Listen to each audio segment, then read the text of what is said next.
Okay, here we go. It's Mrs. Ross here. We are going to be doing Little Red Riding Hood stories.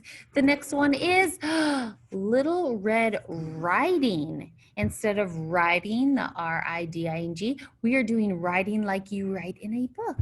Let's find out what this is all about. Here you go. All right, this is Little Red Riding by Joan Holub, and pictures are by Melissa Sweet. Awesome name. Here we go.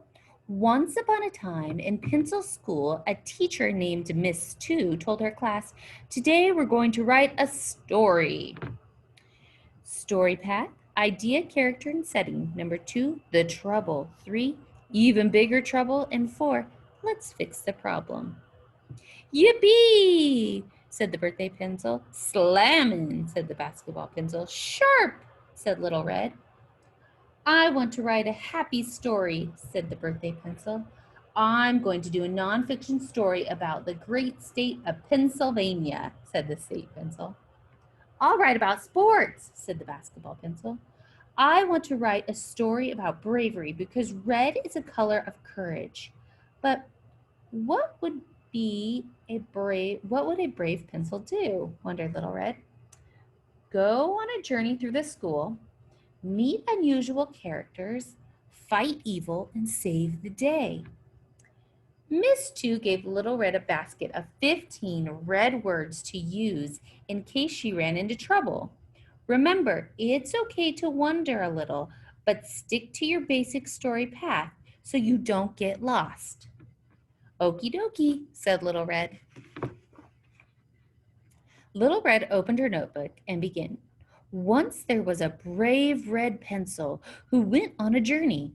As she walked along, walking is boring, decided Little Red. She wanted her story to be exciting. She had swing, twist, throw, catch, jump. She went to the gym and was quickly drawn into action. She bounced, she boogied. Then she cartwheeled right off the page into a deep, dark, descriptive forest. Watch out for adjectives on your path. She's got green and shadow and dense and mossy and dark and deep and let's see what the other was. Flowery.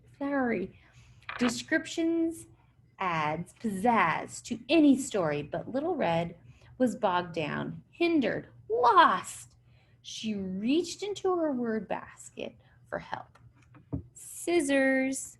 She started cutting some of those descriptive words, like leafy.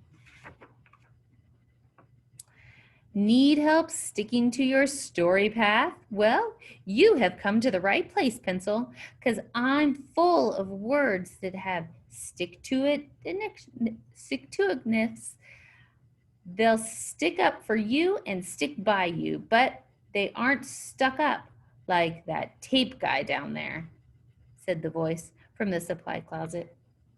Little Red squeezed the bottle. Too many words came out.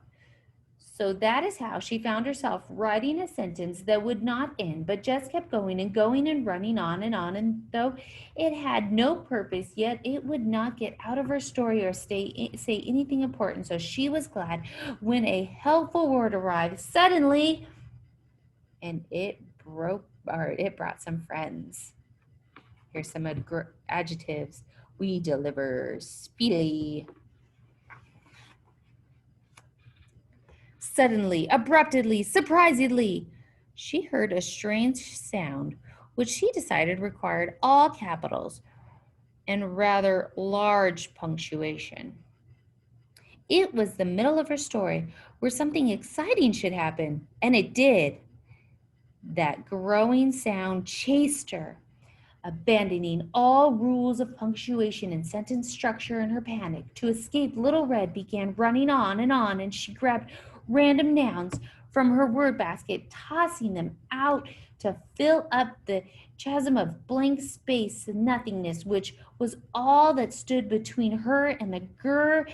Then hurrying finally at last, the page was full and she could leave the horrid sound behind and go to the next page. But as she as the page turned, Little Red couldn't help noticing a long, tingly tail disappear around a corner. Was that tail up to no good? A truly brave pencil would follow it to find out, she thought. She decided to tail that tail and wound up trailing it around an entire page of her story. Eventually, it led her all the way to the next page and went into the principal's office. It says Principal Granny's office. Pencil school rules. When in doubt, see something, say something, help others. Little Red knocked on the door. Come in, said a growly voice, growly voice. Grr. Greetings, little pencil. Great to see you, said Principal Granny. Little Red was suspicious. I'd like to report hearing a growly voice. And you know what? It sounds kind of like yours, said Little Red.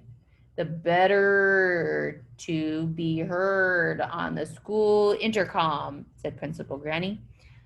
I'd also like to report that I saw a long, tingly tail. I can't help but noticing that you have a tingly tail too, said Little Red.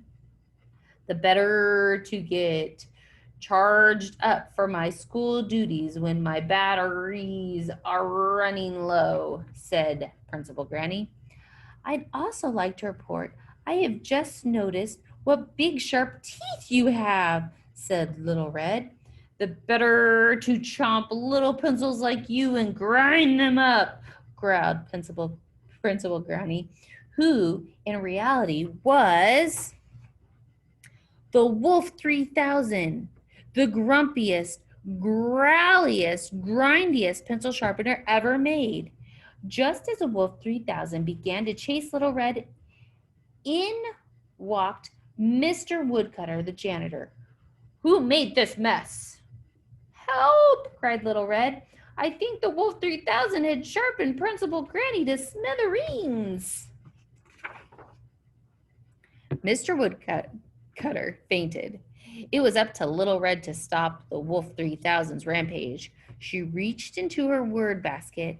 There was only one red noun left. Would it do the trick? She took aim and threw dynamite. Kaboom! Phew! That was a close shave. Good thing that brave little pencil came along to save the day, said Mr. Woodcutter. Luckily, Principal Granny was all right, though her life had been somewhat shortened by her experience with the Wolf 3000. I wasn't really brave. I was scared, said Little Red. Even heroes get scared, but they do brave deeds anyways. You are a hero in my book, replied Principal Granny. Little Red zoomed back to her classroom just in time to hear the other pencils share their stories they had written. And that's the story of the happiest birthday party ever, The Adventures of the Wright Brothers. The artist challenged them to a draw. The first patent for a pencil with an eraser was issued in Philadelphia. It was a very tall. When Pencil and Gretel ate all the candy, we wrote a story together using teamwork. Get a grip, said the pencil. Once there was a brave red pencil. Then it was her turn. Good job, Little Red. Right on. Miss 2. The end. Careful. Book edge ahead. There we go. It says, today we celebrate Right On Day. What's your story? Very good job, you guys. Bye.